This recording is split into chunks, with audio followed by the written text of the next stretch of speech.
दोस्तों कॉम्पिटिटिव में आए हुए कुछ इम्पॉर्टेंट क्वेश्चन की जो सीरीज हम लोग की चल रही है उसको हम लोग आगे बढ़ाते हैं और शुरू करते हैं। पहला क्वेश्चन आपके सामने पहला क्वेश्चन दिया है 45 लीटर नहीं जल और दूध के एक मिश्रण का आयतन 40 लीटर है। जल और दूध के एक मिश्रण का आयतन 40 लीटर है। इसमें 10% जल है। इस मिश्रण में और कितना पानी मिलाया जाए जिससे कि नए मिश्रण में जल 20% हो जाए। समझिएगा ध्यान से। 40 लीटर का एक मिश्रण है, ठीक। इसमें क्या क्या मिला है? दूध और पानी। कह रहा है कि 10% जल है। 10% जल है। 10% का मतलब क्या होता है? 10% का मतलब होता है 1/10। यानी कि टोटल मिश्रण अगर 10 का है तो उसमें एक पानी है। एक क्या है? पानी है। तो दूध कितना होगा?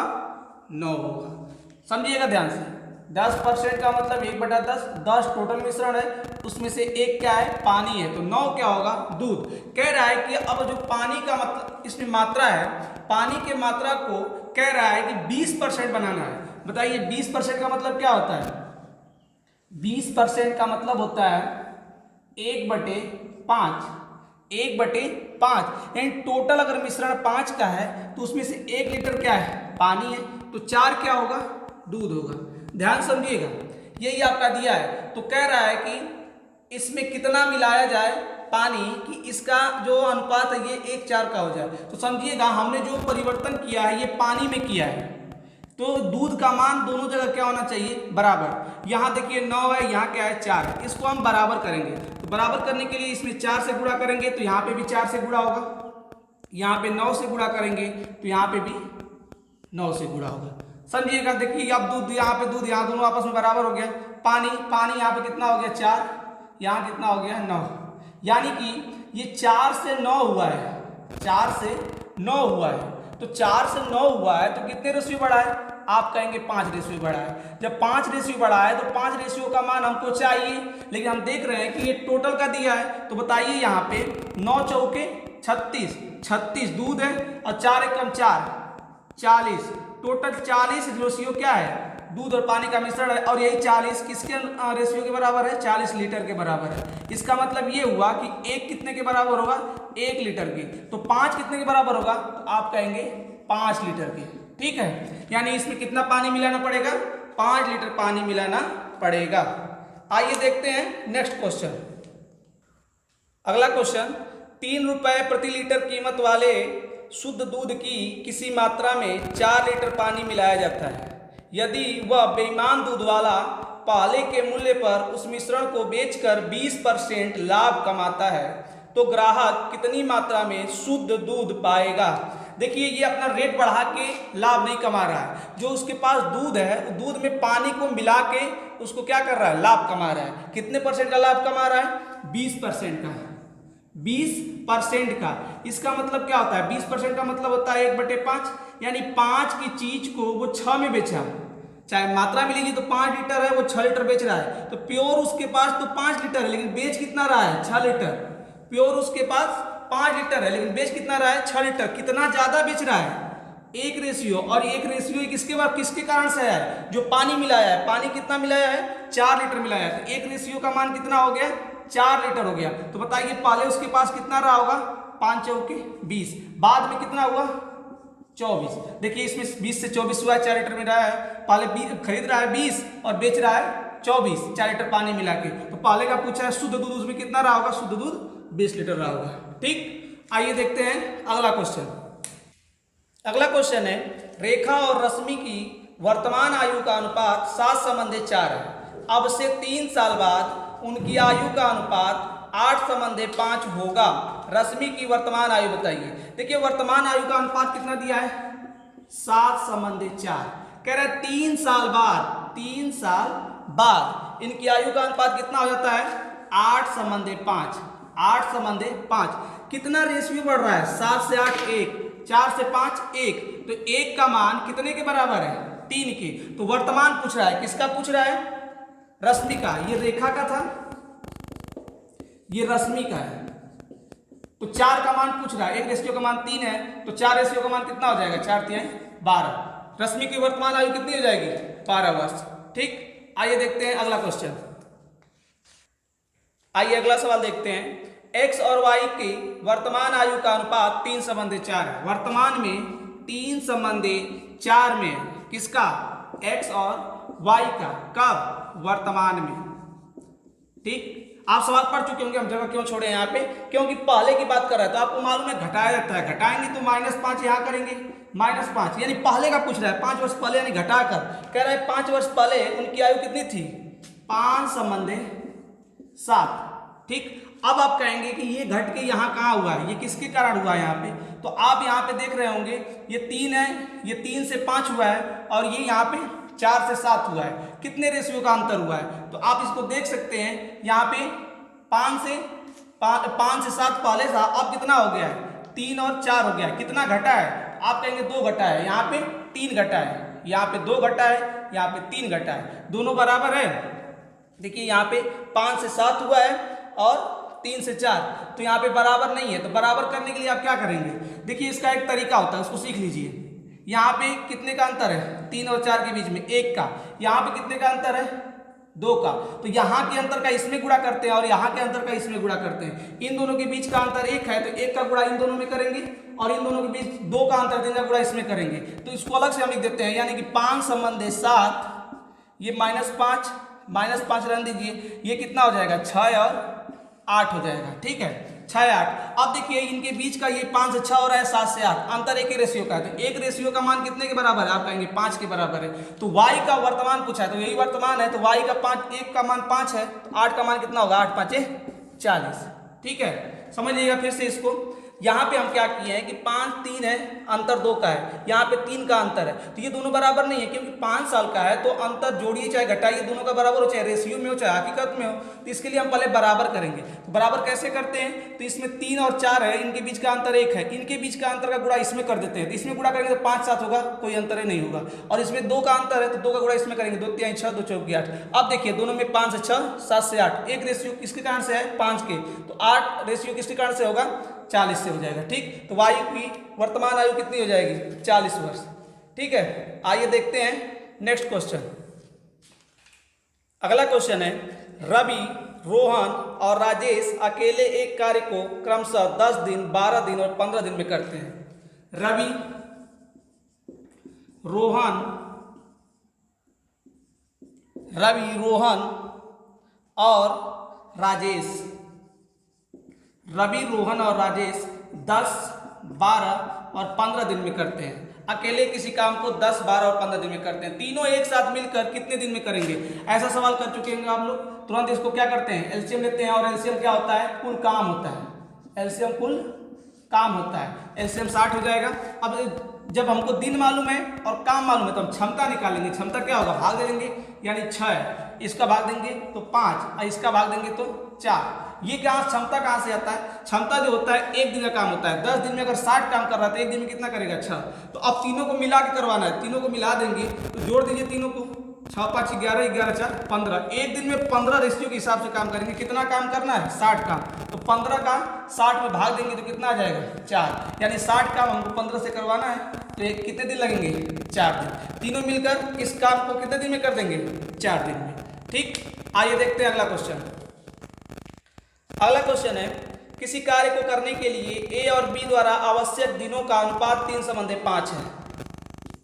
A B 3:5 समय का अनुपात है, ध्यान दीजिएगा। और आपको हम बताए थे समय और क्षमता एक दूसरे के क्या होते हैं? व्युत्क्रम होते हैं, उल्टा। अगर आपसे हम पूछे कि बताओ क्षमता का अनुपात क्या होगा, तो आप कहेंगे 5:3। दोनों आपस में क्या होंगे? उलट जाएंगे। कह रहा है दोनों मिलकर इस कार्य को 5/8 दिन में करते हैं। तो पहले हम कुल काम निकालेंगे। कुल काम बराबर होता है क्षमता गुणे समय।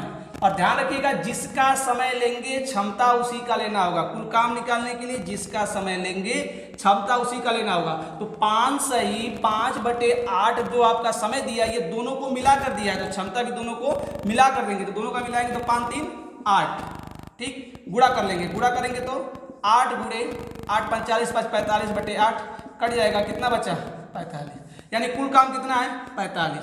कह रहा है कि इस काम का दुगना काम, इस काम का दुगना काम हमको किससे करवाना है, ए से करवाना है। तो इस काम का दुगना काम 45 काम है तो दुगना काम कितना होगा 90, 90 काम को ए से करवाना है। तो ए की क्षमता कितनी है 5, 5 के हिसाब से इसको करवाएंगे तो कितना दिन लग जाएगा 18 दिन, 5 से करा देंगे 18 5 90। ए इस काम को कितने दिन में कर देगा 18 दिन में कर देगा, ठीक है।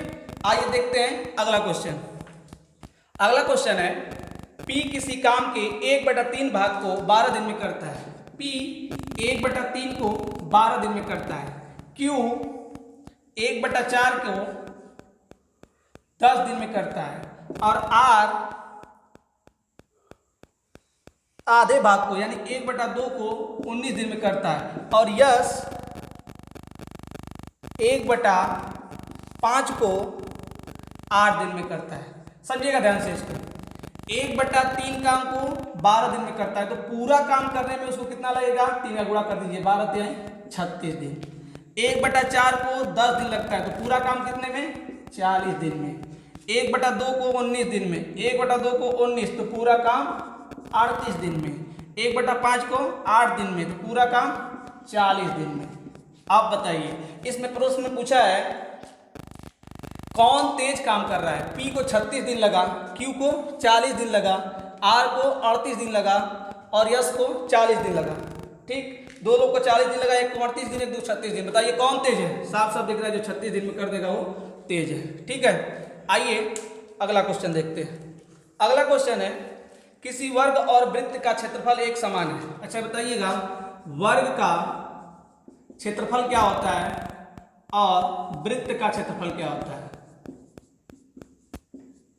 तो वर्ग का क्षेत्रफल होता है भुजा का स्क्वायर, भुजा का स्क्वायर।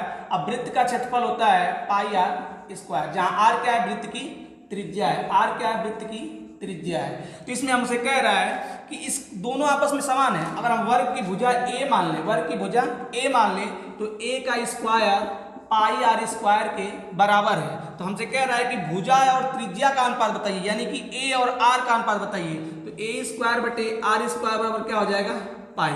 तो ए बटे आर बराबर क्या हो जाएगा करड़ी में पाई, करड़ी में पाई बटे में 1, ठीक। तो इसमें ये भी आपका ऑप्शन सही हो जाएगा, करड़ी में पाई संबंधे 1। लेकिन इसको एक काम और हम कर सकते हैं, इसका मान होता है 22/7। तो ये भी लिख सकते हैं ए बटे आर करणी में 22/7 बटे में 1 बराबर करणी में 22 बटे करणी में 7 बराबर करणी में 22 संबंधित करणी में 7। यानी ये भी आंसर आपका सही है और ये भी आंसर आपका सही है। और ये आपका विकल्प में दोनों दिया है, इसका मतलब सी और डी दोनों सही है, ठीक। आइए देखते हैं अगला क्वेश्चन।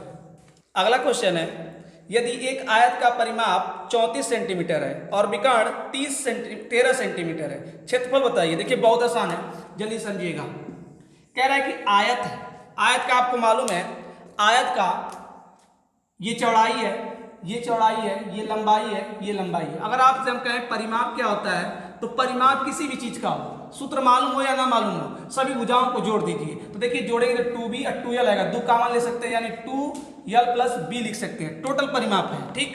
अगर अब कह रहा है कि इसको सवाल के हिसाब से देखें तो कह रहा है कि इसका जो विकर्ण है ये 13 दिया है। देखिए मुजबानी लगाने वाला सवाल है, अभी आप तुरंत लगाएंगे इसको। और कह रहा है कि पूरा परिमाप यानी ये जो दिया ये 34 दिया है, तो l + b क्या हो जाएगा आप कहेंगे 17, यानी कि इन दोनों का योग 17 होना चाहिए, इन दोनों का योग 17 होना चाहिए। तो आपको कुछ ट्रिपलेट भी याद होना चाहिए कि 12 5 13 होता है, यानी कि दो भुजा लंब और आधार की 12 5 होगी तो कर्ण हमेशा क्या होता है 13। तो ऐसा ही कुछ दिमाग यहाँ पे लगाइएगा। तो हम क्या हो सकता है यहाँ पे लंबाई अगर 12 ले लें तो चौड़ाई क्या हो जाएगी 5, चाहे लंबाई को 5 ले लीजिए, चौड़ाई उससे बड़ी लंबाई ली जाती है। तो ये देखिए 12 5 17, लंबाई चौड़ाई का योग 17 भी हो गया और यहाँ पे सटीक बैठ भी गया। तो तुरंत हम निकाल लिए यहाँ पे लंबाई और चौड़ाई का मान। तो क्षेत्रफल बराबर क्या हो जाएगा लंबाई गुणे चौड़ाई बराबर कितना हो जाएगा 12 गुणे 5 बराबर 60 वर्ग सेमी। तो इसको आप मुझे लगा सकते हैं कि जब परिमाप पूरा 34 दिया है तो आधा करेंगे तो लंबाई और चौड़ाई का योग कितना हो जाएगा 17। 17 को ऐसे खंड में तोड़िए कि उसका कुछ ट्रिपलेट बने, तो आपको याद होना चाहिए, ये याद रहेगा तो तुरंत 12 5 लिख लेंगे और तुरंत हमको क्षेत्रफल पूछा था 12 5 60 हो जाएगा। ठीक, आइए देखते हैं नेक्स्ट क्वेश्चन।